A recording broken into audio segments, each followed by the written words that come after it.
doing this evening. So this is going to be among my some of my first set of videos I'll be doing. Just a little introduction to myself. So I do wedding and portrait photography as a living. So I am excited because I have just acquired some much needed gear that I've been wanting and needing for the wedding side of my business for a while now. So I just wanted to do a special little unboxing video for you all today, just to kind of show you what we've got here. So the first set of packages came in today. One lens actually came a little early. It was supposed to come tomorrow, but it came early today. So just to kind of go in order of the packages I received. First things first here, I've got a little package here from Adorama Camera, which is based in New York City. So I'm wondering what this is. Let's see, open this bad boy up and see what we've got going on in here. So, all right. And apologize for the quality of this camera. I haven't gotten my little professional setup yet here for my webcam yet. So once that's all set up, we'll be having much higher quality videos. So this first item that we've got here, I've got here the Flashpoint flash. It's the Flashpoint V1, which is I really need a second flash in order for my other camera, because I usually run a 2-camera setup when I'm doing weddings.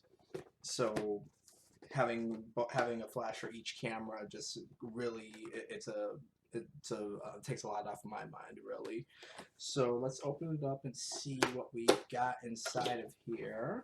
So let's see. So first item that we've got in here, we've got the instructions booklet, little manual thing. Let's see, got a lithium-ion battery. This is one of the reasons why I bought this flash. Lithium-ion is so much more reliable than like the standard battery packs. You know, constantly having to change the AA batteries and stuff. With the lithium-ions, with my current flash that I have, I can get about 500 full power shots, which I'm seldom using full power at a wedding anyway. So usually I can get through a whole wedding on just a single battery. So got that. Got the little charger ports right here. And then let's see, we got a little flash stand right here. I don't really use these, but it's always nice to have. And let's see, and then look at that, it comes in a really nice soft goods pouch. It's very high quality, also something I don't often use, but it's always good to have as well. And look, here we have the main event. So if you're wondering why it's hollow like that, so this is actually a different design than what I'm used to with the lithium-ion battery flashes, but that's okay. So one of the things you'll notice that's unique about this flash versus other speed lights is that it's got a round head here. So what's important about that is that this can use what's called MagMod modifiers. So right here at the front here, it's magnetic. So what the MagMod does, it's a magnetic like clamp, so you can put like different little soft boxes, filters, things like that, and you don't have to like struggle to like tape it on or use rubber bands and stuff. No, it just put the MagMod and it's on. And so I'm not going to get like into like a technical review with my gear, and that's one thing I want to stress going forward with my videos, is that I'm not going to be like that techie guy with like, oh, like this has this guide number, or this lens does this at 3.5 meters or whatever. No, I more want to share my experience with the lens or the gear, and share what just share the experience, because at the end of the day, I think that's what's more genuine. That'll give a more accurate setup for what I'm trying to do, and it'll give you a little bit more feeling of how the gear works than me just giving you a technical review. So first item, yep, the Zoom lithium ion. Well, I call it the V1, but that's the Godox name. So just a little disclaimer, Flashpoint is just a rebrand of Godox, which is a Chinese-based flash company, which most, if not all of my lights currently are Godox, Flashpoint, whatnot, because they got really high-quality products at a really, really affordable price compared to, like, say, Profoto or Ellen Chrome or those types of strobes. So we'll go ahead and put this back for now because we want to get into the even bigger, let's put this over here, the even bigger fish to fry. Now, this right here is something I've been excited for ever since this item came out. And it's a funny story how I came into possession of this, but first let's open it up and then I'll get into the story. So, and this particular item, I got it from I cannot talk tonight. Camera Canada, and you can get some really, really good deals from them. And usually they have items in stock that the U.S. doesn't. Like right now, there's a shortage of this particular type of lens in the U.S. because everybody and the mama is trying to buy lenses right now. So let's see, we got the RF 24 to 70 f2.8 LIS USM. So this is a very exciting moment for me because this right here is my very first L series RF lens, which for those of you who don't know, this is for Canon's mirrorless cameras, which I am currently in the process of switching over to. So mirrorless, for those of you who don't know, are cameras that they're basically DSLRs, but they don't have the mirror mechanism inside the camera that usually flips up, and their viewfinder is completely electronic. So one of the advantages of that is that what you see is what you get through the viewfinder. So I could be making changes to my settings in camera, and while I'm looking through the viewfinder, I can actually see those changes in my lighting situation as I'm making those changes, which is a huge, huge advantage, especially when I'm doing wedding work. So let's go ahead and crack this bad boy up, and let's take a closer look at this lens. So, and now, and another disclaimer, this lens will only work on Canon's mirrorless cameras. So my DSLR, my 5D Mark IV, my workhorse for the last 5 or 6 years, you gotta go. I love you, but I gotta make way for the future. So let's go ahead and open this up. So got my little US warranty card. Let's see, we've got the little sock pouch, which Canon has always included with their L series lenses, which I've used once, and that was just because a friend needed to borrow a lens, so I've only used it once. So that'll just go into my little den of sock pouches that I never use again. And let's see, we've got a little, what is this? We've got, oh, interesting, an instruction manual for using a lens. I don't know who really needs to use that, but hey, it's always a good thing to have. And so let's see. Okay, I was expecting them to have a little bit more wasted space, but they actually packed this really, really good. Got the little foam cord here. Okay, we got the lens hood right here. I never understand like how they find like these size lens hoods to be that effective, but you know, it's better than nothing. I can't shoot without lens hood now. Like lens hoods have saved my lenses from many bumps and knocks that I otherwise would have damaged or scratched the lens. So anyways, so here we go. This is it. This is the RF 24 to 70 f2.8 LIS USM. Look at that. Beautiful, beautiful, beautiful lens. And one of the first things I notice, oh, interesting, they have it in the locked position. So one of the first things you'll notice, this lens here has a little locking mechanism right here, so it prevents it from zooming. So if you're walking around and you don't want the lens to zoom without you doing it, you can just lock it in place and it won't zoom anymore. So let's take that off, and ooh, look at like it's actually got a nice little resistance there when you turn it, but it's not unpleasant. It's definitely got a nice, pleasant feel to it.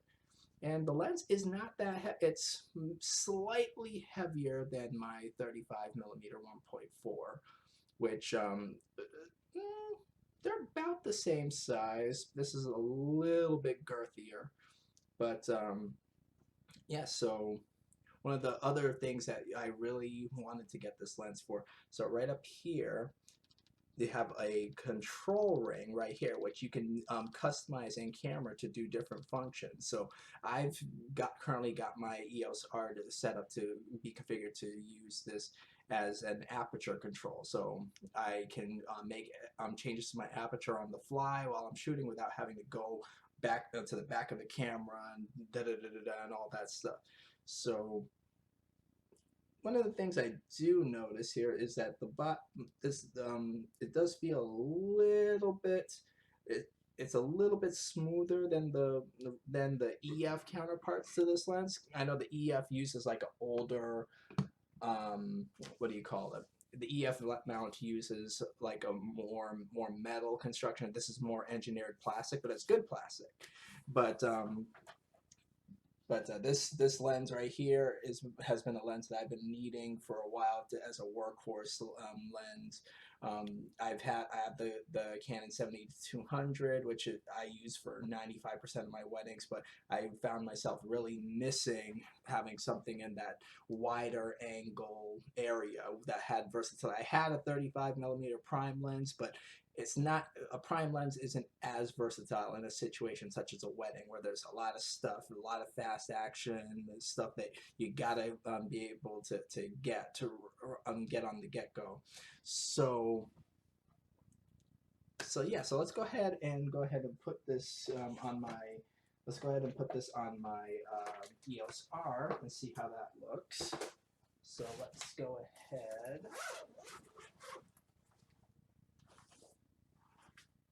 All right. So this right here is my Canon EOS R, my mirrorless camera. Right now I've got the EF 85 millimeter 1.4 attached with the Canon adapter. So that was one of the other things with mirrorless that has an advantage. I can use adapted glass from my older system without a loss in quality or autofocus function. And actually, this lens actually worked better on this camera than my 5D Mark IV. So let's go ahead and just switch out the lenses here.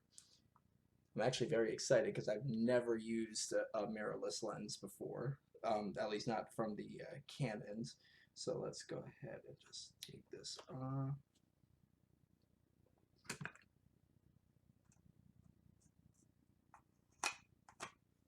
All right.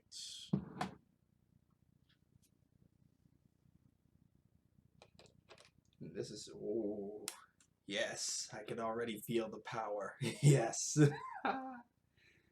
And right away, I can already feel that this camera, like this balance is so much better than with the, so this is with the 85 with the adapter. So you can kind of see the difference of how it would look when you're mounting it on.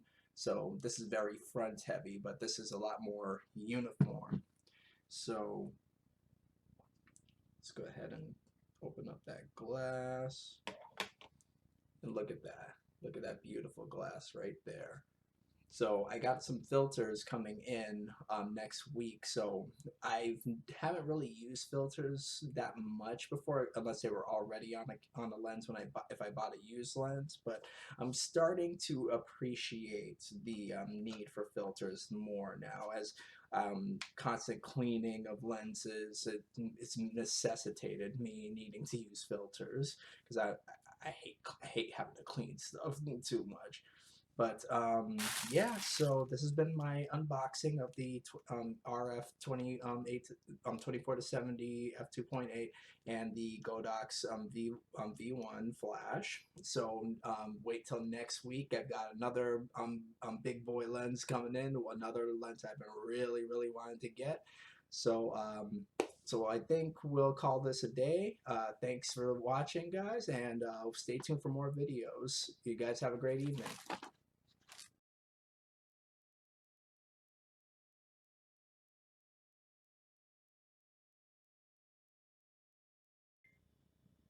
All right, so I actually got so excited unboxing that lens that I forgot to actually tell you guys the story of how I ended up getting the 24 to 70 RF lens. So just a little backstory behind that. I originally wanted to get the RF 28 to 70 f2 L lens, which is a very it's a game changer of a lens because no other manufacturer makes a zoom lens in that focal range with an aperture wider than f2.8. And for those of you who are not camera savvy, the aperture measured in f-stops, the lower the number is the wider the opening of the lens, which means the more light this is being let in. And for me, as a wedding photographer, having an f2 aperture on a zoom lens is amazing because that means that I am getting prime lens quality from a zoom lens in a convenient package, so I don't have to constantly be switching lenses. Now, normally I don't mind switching lenses, especially if I'm on a portrait assignment, but if I'm doing weddings, like like during the ceremony or the reception, I hate having to change lenses because I'm missing moments that I otherwise could be getting without having to worry about switching my lens. Now, the problem with the RF 28 to 70 is that it's a $3,000 lens. And me still really building my business up to that point, that's still a very large amount of money to drop at one time, especially this year with COVID. My the wedding side of things had to take a hit. I had to move some weddings to next year, or weddings got canceled altogether. So it, at the long end of things, I probably did make the better decision to go with the 24 to 70 over the 28 to 70. But that didn't stop me from trying to acquire that lens. I had multiple times where I had the opportunity to purchase it at a significantly lower price than the 3,000 that Canon was asking for. But every single time something happened. So the first time I was on the Canon refurbished website, had the lens on sale, $2,300 refurbished, and I'm like, oh, that's amazing. Went to go get, the website crashed, couldn't get the lens. I was like, dang it. So I waited 3 weeks. They got another refurbished shipment, and I was like, oh, here we go. Same thing again. Website crashed. I was just upset. So I started thinking, man. And mind you, I sold one of my favorite lenses in order to fund this lens. Um, but we'll get into that story another day because I kind of got seller's remorse on that lens and I actually might buy that lens back. But so I, the third time now, I actually managed to get the lens into my cart, went to buy it, but it sold out as I was putting in my credit card information to buy this lens. So at that point, I was just like, you know what? This is a sign. This is a sign I'm not supposed to have this lens right now. So I just went and I recalculated my plans. I rethought my budget. I rethought my priorities with what gear I needed. And I said, you know what? I remember when I shot at my mom's wedding on the cruise back in 2017. I enjoyed using that lens for that. It was fun. It was compact, it was lightweight, and it got the job done. So I said, you know what, why not? I can get the 24 to 70. It has image stabilization. That's a big plus. And if I ever feel the need that I do need the 28 to 70 later, I can always sell that lens to finance it. But right now I've got to get what's available to, like, I'm not going to stop myself from shooting just because of one lens that I really really want. So I said, you know, I'm just going to go get the 24-70, and that's exactly what I did. And I honestly don't feel any kind of regret really. I'm actually quite happy with my purchase, and I'm excited to go and put this lens through its paces. I've got a couple of events lined up. I've got a possible wedding coming up shortly. So hopefully that will hopefully that'll go through, and I can really put it through its paces there. Got a couple church events, so I'll be putting that lens through the paces, and be assured I will be posting a video about that to show you my experience with that lens and how it measures up with my other gear. So yeah, so that was just my little recap, letting you know the story of how I ended up getting this lens versus the 28-70. So hopefully I won't be so forgetful in the future with my videos. So this time, really have a good night.